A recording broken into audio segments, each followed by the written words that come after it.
date was October 8, 2005. The mathematics of qualification for the 2006 World Cup in Germany were simple. Ivory Coast was playing against Sudan in a World Cup qualifier, knowing that they needed to better the result of Cameroon, who were playing Egypt on the same night, to go through.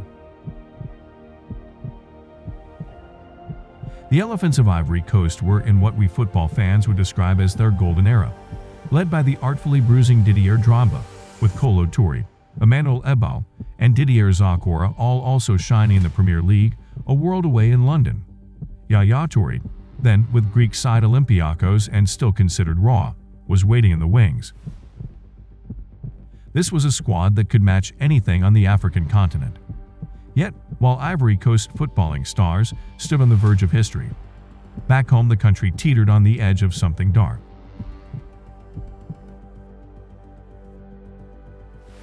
A civil war that began in 2002 had divided the country, with President Laurent Gbagbo's government controlling the south and a rebel faction known as the New Forces of Ivory Coast, led by Guillaume Soro, controlling the north.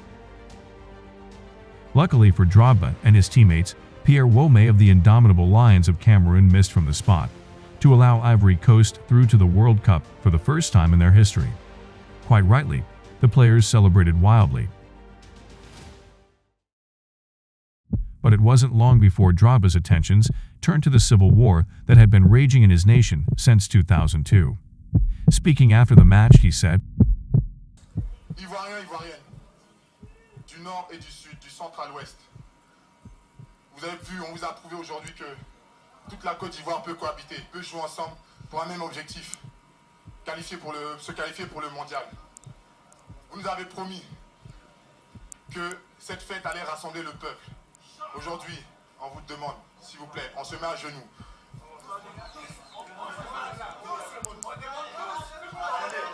Pardonnez. Pardonnez. Pardonnez.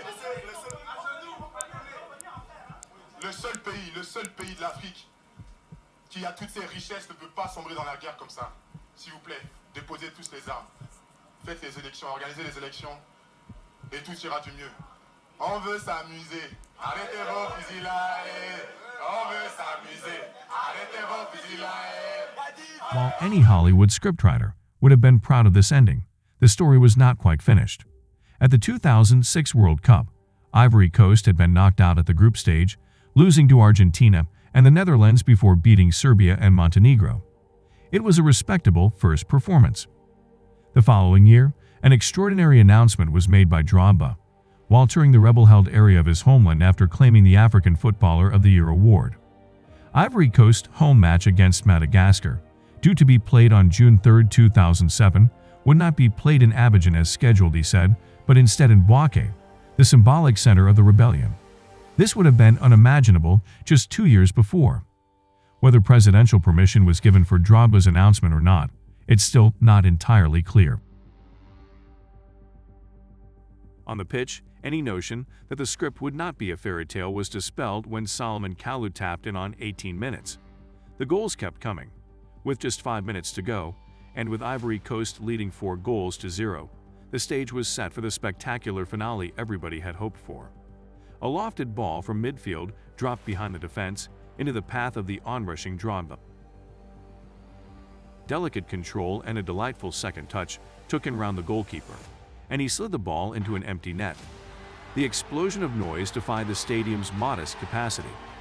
The country's messiah wheeled along the running track in celebration, players and supporters streaming in his wake. Above him in the stands, old adversaries celebrated together. The final whistle brought fans rushing onto the pitch, with security personnel forming protective screens around the players, most of all Drogba. The symbolic gesture of the game in Bouaké seemed to have united a country once again. It was euphoria across the whole country. Everybody came together, says Nahor. We had so much hope in Drogba and his team. The tourists from the north, Drogba from the south. It was a true Ivorian Messiah.